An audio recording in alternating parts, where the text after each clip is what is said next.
እንዳትቆሙ ተቀመጡ አሉ።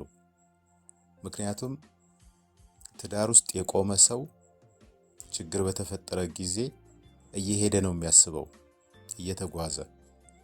ትዳር ውስጥ የተቀመጠ ሰው ደግሞ ቆሞ ነው የሚያስበው፣ እስከ መቆም ነው የሚያስበው፣ ቦታውን ሳይለቅ ማለት ነው። እና ትዳር ላይ ስትሆኑ አትቁሙ ተቀመጡ አሉና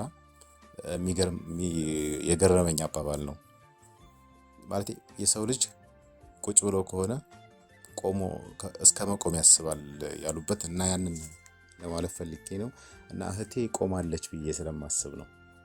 ቆማ ነው እየኖረ ያለችው። እሱ ቁጭ ብሏል፣ እሷ ደግሞ ቆማ ነው እየኖሩ ያሉትና እሷ በቃ ከዛ በኋላ በቃ የሆነ ነገር ሲላት እየሄደች ነው እያሰበች ያለችው፣ እየተጓዘች ማለት ነውና እንደው ብትቀመጪ ቁጭ ብለሽ ብታወሪ ቁጭ ብለሽ መኖር ብትጀምሪ ይታይሽ ነበር ብዬ አስባለሁ። ሁለተኛ ደግሞ ስለ ቆምሽ እሱ ቁጭ ስላለ ዝቅ ያለ እየመሰለሽ ነው።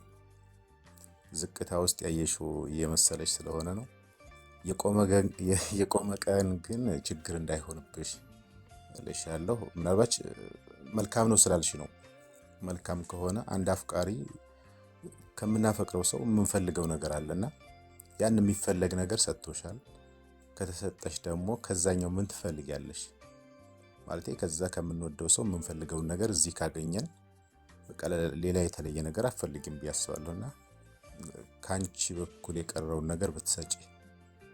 ምክንያቱም የሚወደንን ሰው ሳልወደው ነው እየኖርክ ያለሁት ብሎ ማለት የሚወደን ሰው አለመውደድ ራሱ እኮ ችግር ነው። ማለት ሰው ሁነን የሚወደንን ሰው አለመውደድ ራሱ በጣም ከባድ ነው። እኔ ልክ ነው ብዬ አላስብም። ምክንያቱም የሚወደን ሰው እወድሃለሁ ከድር ስለው የሚጠላኝ ከሆነ በጣም ችግር አለ። ማለት ክፋት ነው ብዬ ነው የማስበው።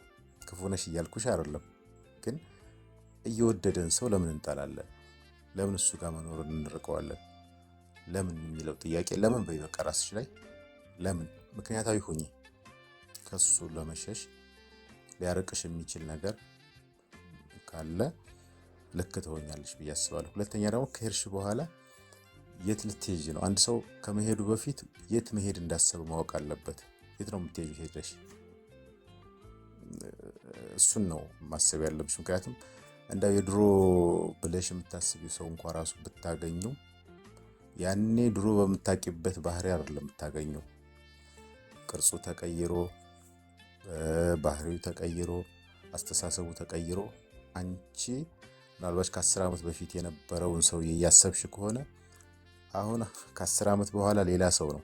እኔ የዛሬ 10 ዓመት ዛሬ የምታውቁኝ ሰው ላልሆን እችላለሁ። ያልበሰልኩኝ ምን ሆኜ ምናምን ጨዋታ እንትን የሚለኝ ምናምን። ይሄ አሁን ደግሞ ህይወት ቀይሮት ሌላ ሰው ነው። ከዚህ የባሰ ምናልባት ገብቶሻል አይደለም ልጠይ ሁሉ ትችያለሽና እዚሁ ርግጥ በይ ብዬ ነው የማስበው። አመሰግናለሁ። አንዲት ግጥም አለች እንትን ካልኳት ልጋብዛት። ከታችም ጽፌያት ነበር። አዳም ሸክላ ሆኖ ሐዋ ሰንጠር ስጋ ምቾት በፍላጎት ተክዶ ተወጋ። በህይወቱ ሲኖር ያልሆነን ያከለ አንደኛው ሲሞላ አንዱ እየጎደለ መባከን ብቻ ነው ተስፋን እንዳዘለ ይላል። አመሰግናለሁ።